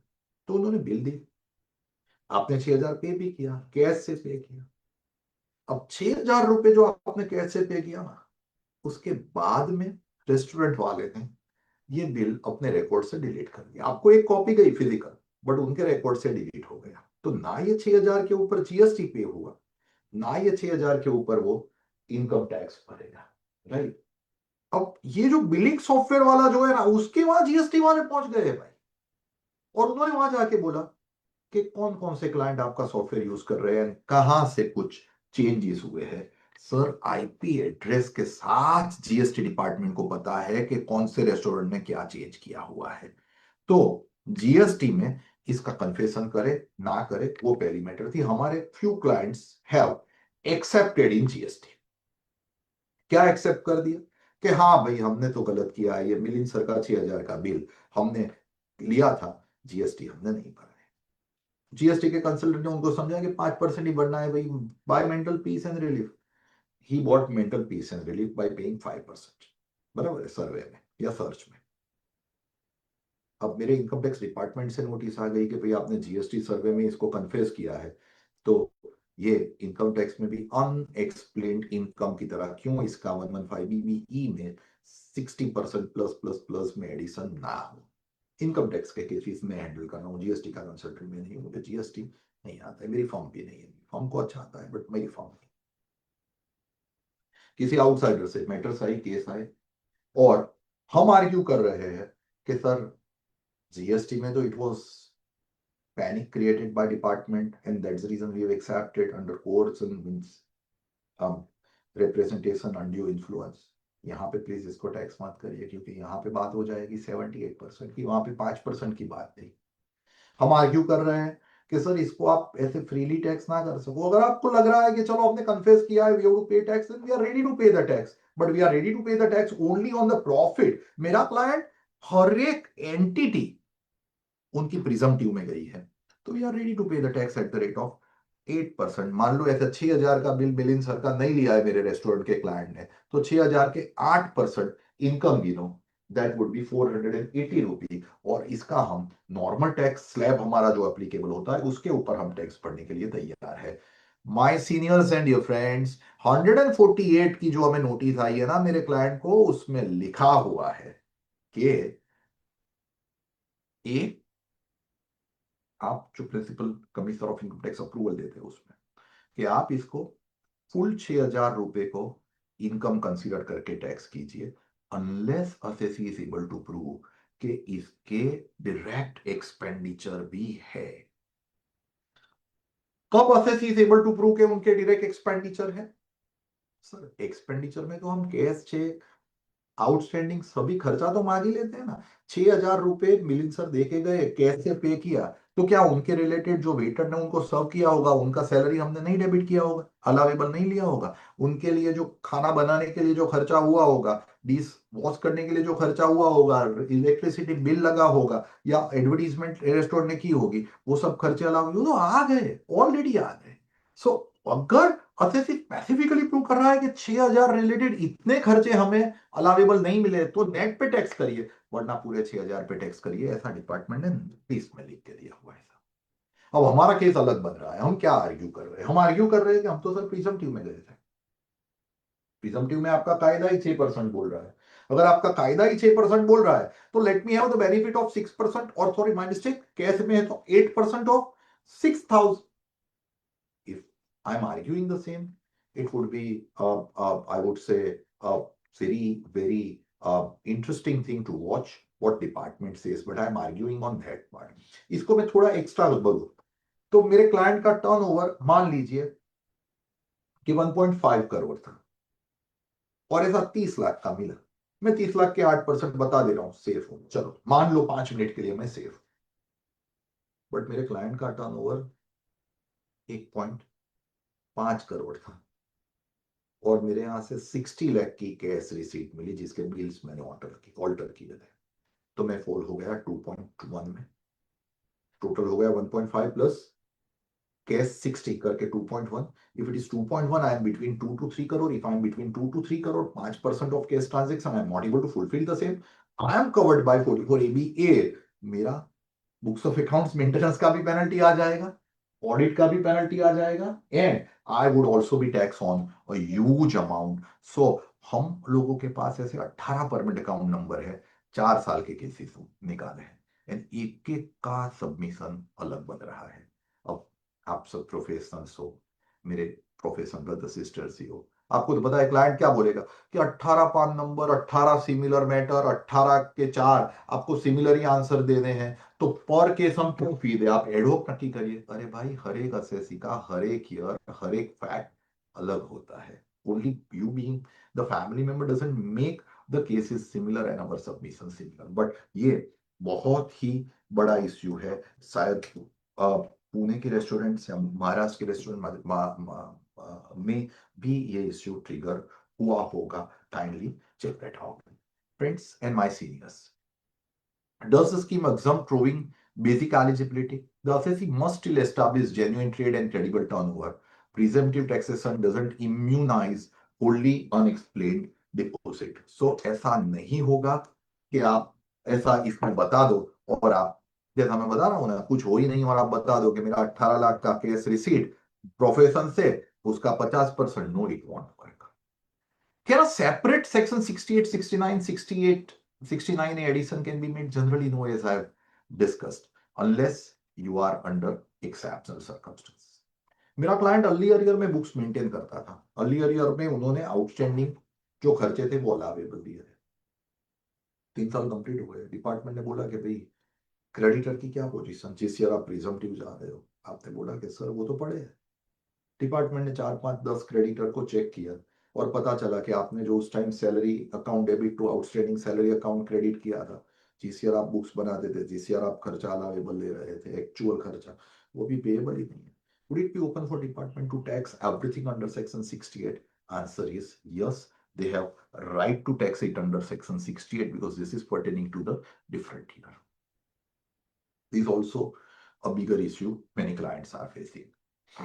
And we have Honorable Mumbai ITAT for the members of Maharashtra Association. It is Mumbai ITAT. Many are having this particular judgment from the jurisdictional ITAT only. मैं थोड़ा एक illustratively facts explain करूं. One of our client is having the advertisement agency, like वो hoarding publicity करता है, social media marketing करता है, auto rickshaw के पीछे ऐड लगाता है, बस स्टैंड के ऊपर ऐड लगाता है। अब मेरे क्लाइंट ने मान लीजिए कि ये ऐड की, तो उनके लिए जिस क्लाइंट की ऐड उन्होंने की, assume that they have made the ad for, say for example, Tanishq. Tanishq के लिए जो ऐड हुई, तनिष्क वाले ने मेरे क्लाइंट को जो पेमेंट करना है वो तो 194C में टीडीएस करके करना है, और मेरा क्लाइंट ये एडवर्टीजमेंट चार्जेस के सामने 6%, 8% बता सकता है, एंड उन्होंने बताया। बट किसी क्लाइंट की ऐड की थी ना, उसने भूल से 194J में टीडीएस कर दिया प्रोफेशन, और मेरे क्लाइंट के चार्टर्ड अकाउंटेंट ने ये देखा ही नहीं। मान लो कि 1 करोड़ के ऊपर 194C हुआ था और 40 लाख के ऊपर 194J हुआ था, मेरे क्लाइंट ने देखा ही नहीं, और मेरे क्लाइंट के चार्टर्ड अकाउंटेंट ने देखा ही नहीं। उन्होंने पूरे 1.4 करोड़ के ऊपर 6% बता के, 1 भी रुपए का कैश नहीं था, तो हमने प्रिजम्पटिव दिखा के हमारा रिटर्न फाइल कर दिया। हमारा केस स्क्रूटिनी में आया एंड एओ से कि आप 1 करोड़ के 6% बता सको, बट बाकी के 40 लाख के तो आपको 50% बताने पड़े, as 194J has been made. Whether the stand of ITO is justified, and AO says कि as you have shown 6%, हम आपको non maintenance of books of accounts की भी पेनल्टी लगाएंगे, टैक्स ऑडिट की भी पेनल्टी लगाएंगे, एंड हम इसकी टैक्सेबिलिटी भी एटलीस्ट 50% पे तो करेंगे ही करेंगे।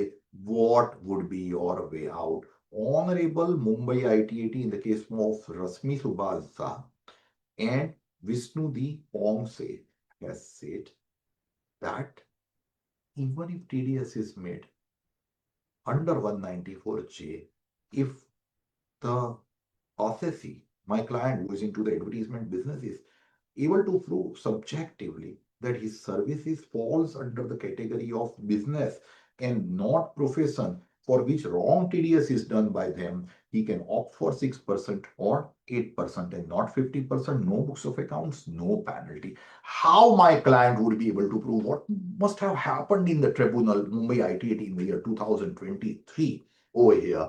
See, what I am trying to argue, learning from these two judgments of Honorable Mumbai ITAT is, we are trying to prove that मेरा क्लाइंट एडवर्टीजमेंट बनाता है, उन्होंने ये जिन्होंने जे में टीडीएस किया है 194 जे में, उनके लिए हमने जो बिल्स दिए हैं वो एडवर्टीजमेंट की ही है. This bills are a similar to the bills on which C is made similar for J. Bill में क्या सिमिलर है? HSN कोड सिमिलर है जीएसटी का. बिल में क्या सिमिलर है? जो हमारा HSN कोड है ना, वो बिजनेस का ही है, प्रोफेशन का है ही नहीं भाई.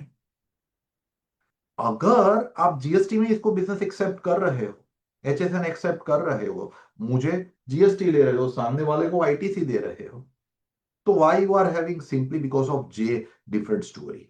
ए second argument we are forwarding is कि क्लाइंट ये जिन्होंने जे किया था वो पर्टिकुलर ईयर में, दैट इज असेसमेंट ईयर 25-26 में ये हुआ है, उन्होंने उसके बाद के ईयर से 194C में ही टीडीएस किया है. So that is proving that it was a mistake on their part. हमारे बिल उस ईयर में भी जो जाते थे वही करंट ईयर में जा रहे हैं. हम फैक्चुअली देखिए, हम चार्टर्ड अकाउंटेंट्स या हम टैक्स कंसल्टेंट मिस्टेक कहां पे करते हैं? हम लोग मिस्टेक करते हैं, हम जजमेंट पहले देखते हैं, हमें फैक्ट पहले देखना है, बाद में लीगलिटी देखनी है. फैक्ट समझिए क्लाइंट के, and half of the solution you are going to get from the facts. So जो HSN जो बिल उस ईयर में था, उसी HSN वही बिल करंट ईयर में है. पहले जे था, अभी सी है, that means it is mistake. And हमारे 3 क्लाइंट ने जे किया हुआ है वो पर्टिकुलर ईयर में, उसमें से 2 ने हमें लिख के दे दिया है that it was a default made by them. They may face the consequence of disallowance under 40IA is their problem, but due to our good relations they have given, and we are pleading the case before faceless CIT appeal. Let us wait and watch what would be the result. But Mumbai ITAT has given the result saying that only because 194J हुआ है, that would not take you under 44ADA. You would be covered by 44AD only if you are subjectively able to prove the same. Another controversy is आपका turnover 1 crore से ज्यादा and case transaction doesn't exceed 5%, then there is no problem. But अगर आप 6% 8% नहीं बता रहे हो, subject to 44ADA4 जहां पे applicable हो रहा है, then in that particular case you are supposed to get the books of accounts audited. ये क्या है मैं समझाऊं. ये बहुत बड़ा मिसकंसेप्शन है. क्या मिसकंसेप्शन है? लॉस बताया ना, हिट करवा. मैं भी सेफ कोर्स में वही करता हूं, आप भी वही करते हो. सेफ कोर्स को पक्का फॉलो कीजिए. प्रॉब्लम ये डिपार्टमेंट है, स्पेशल रेट इनकम पे नहीं मिलेगा. 111 के long short term capital gains है, नहीं लिखा था तो भी नहीं दिया. पहले नहीं दिया, बाद में एक्ट में अमेंडमेंट करके आए कि अभी ये नहीं मिलेगा. तो भाई जब से अमेंडमेंट किया, प्रोस्पेक्टिवली नहीं मिलना चाहिए ना, आगे के ईयर का तो मिलना चाहिए. But no, but as of now interpreting the law the position is this way. मेरे क्लाइंट का टर्नओवर 70 लाख है, उनका लॉस 4 लाख है. He has kept proper books of accounts. उन्होंने लाइफ में कभी 6% बताया ही नहीं है. Sir, other income pushes him above the exemption limit. Whether audit is required, in my humble opinion, audit is not required. एक, वो ए की लिमिट क्रॉस नहीं कर रहा है. 2, वो ई में फॉल नहीं हो रहा है. अगर उन्होंने ऑडिट नहीं किया, assume now he has opted into 44AD, 6% बता दिया, एंड उसके बाद अगर वो बिलो एग्जम्पशन लिमिट बताना चाहता है, सॉरी माय मिस्टेक, बिलो 6% 8% बताना चाहता है, then he is covered by the tax audit. He is covered by 44ABE.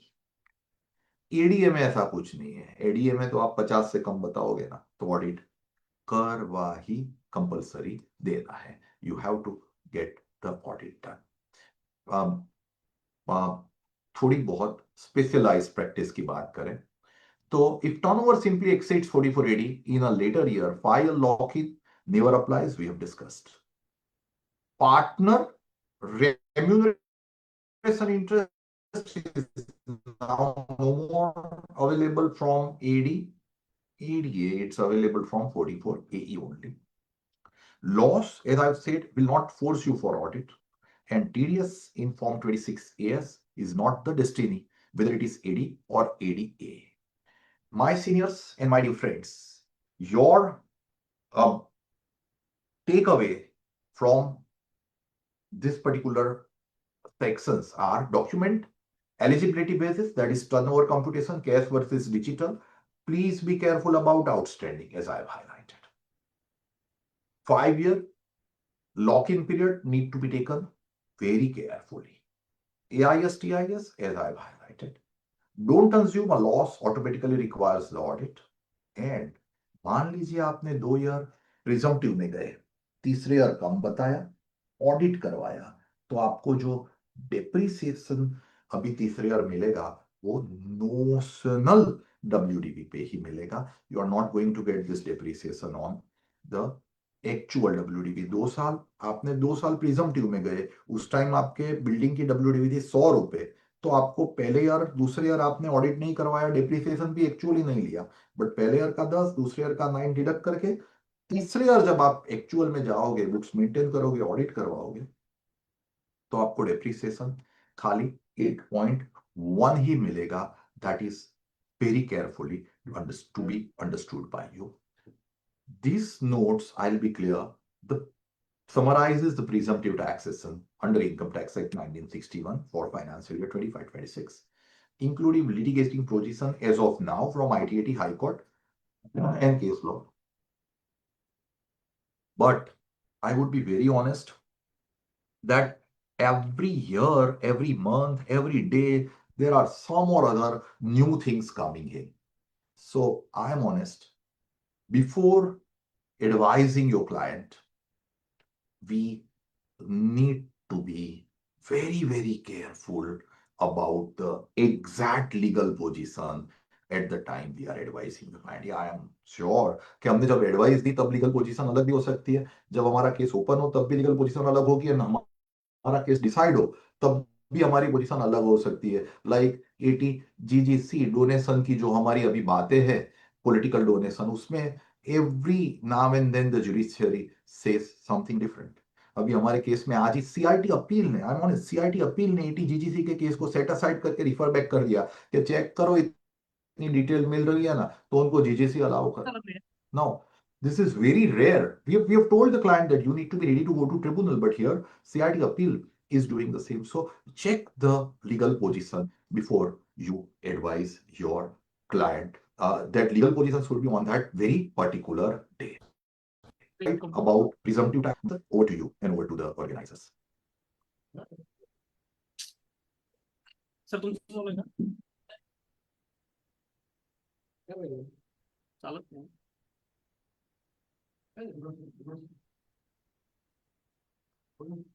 अब चालत नाही. काय चालत नाही.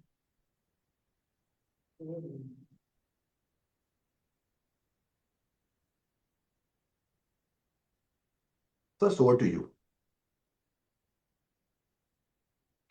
Yes, sir.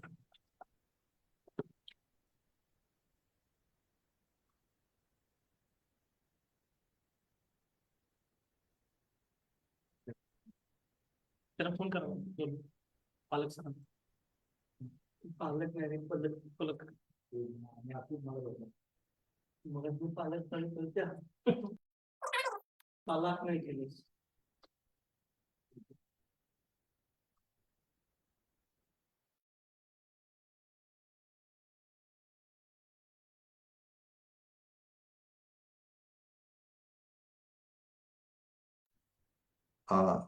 There is some technical issue with at the place very the organizers have joined. So, my dear friends and seniors, let us wait for them.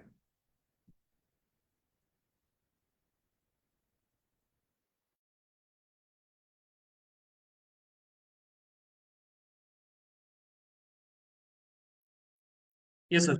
Am I audible, sir? Yes, sir, perfectly audible for me. Thank you very much, sir, for such a comprehensive and practical presentation. We will now take a few questions from the audience.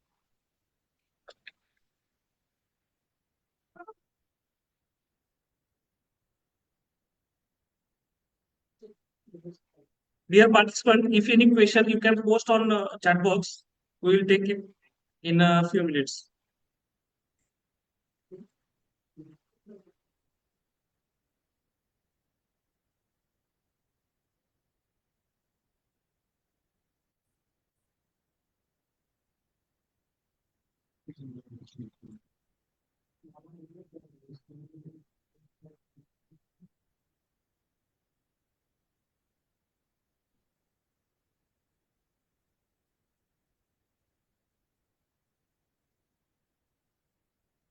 I think there is no question, sir.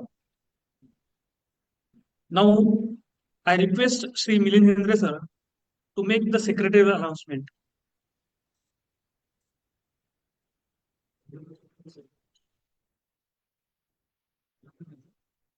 Hello.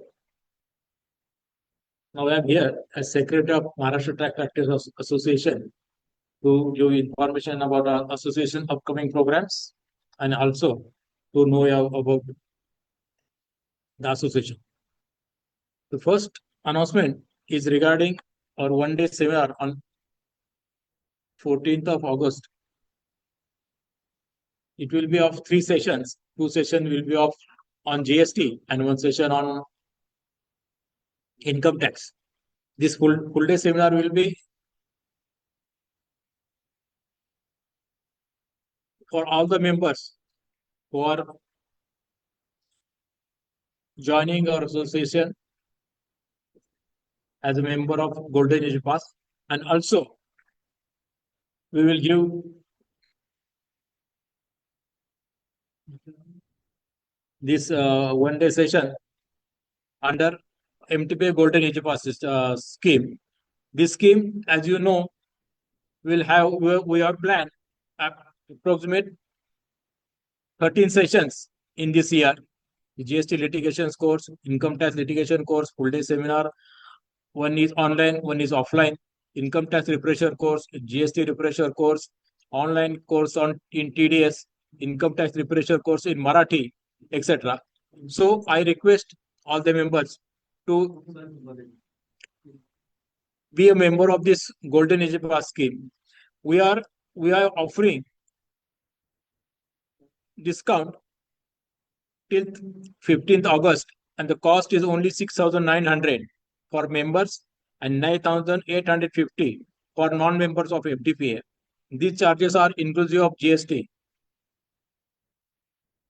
So I request all the members to pay for it. If you have any issues or difficulty, let us know on group or on individual numbers given in the flyer. Okay, thank you. Over to Navanath sir.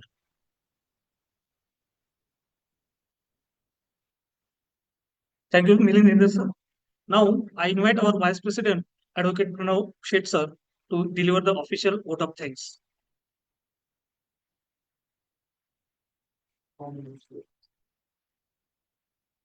Good evening, Honorable President of our esteemed association, Advocate Gnaneshwar Naravade sir, today's faculty, respected CF Palak Pavagadi sir, all office bearers and distinguished committee members, esteemed participants, seniors who have joined us virtually through Zoom and present in the hall, a very good evening to one and all.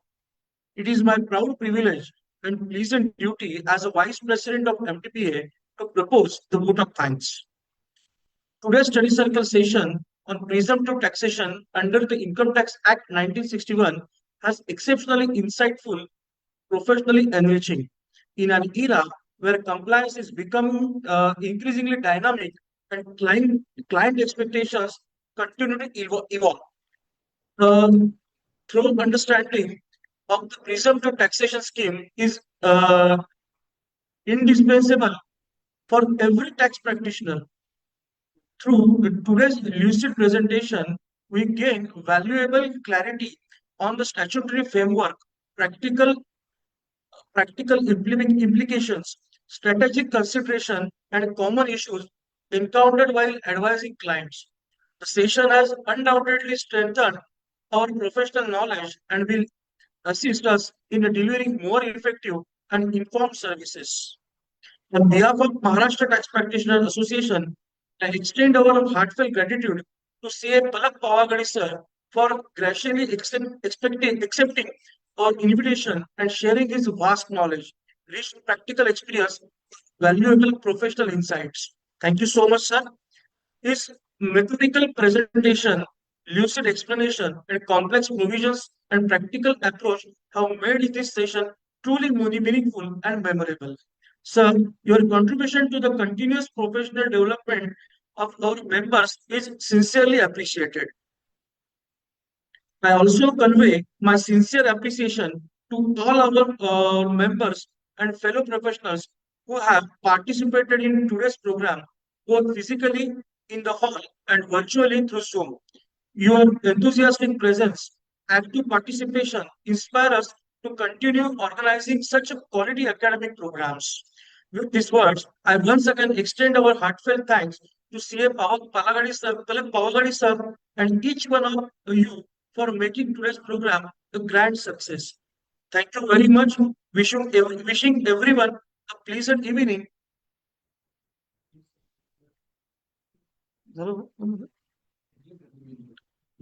and look forward to welcome you all for our forthcoming programs. Thank you. Thank you so much. And I am declare here today's session is over. Thank you.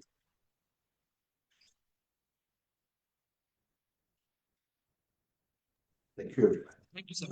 Thank you. Thank you very much. Yes.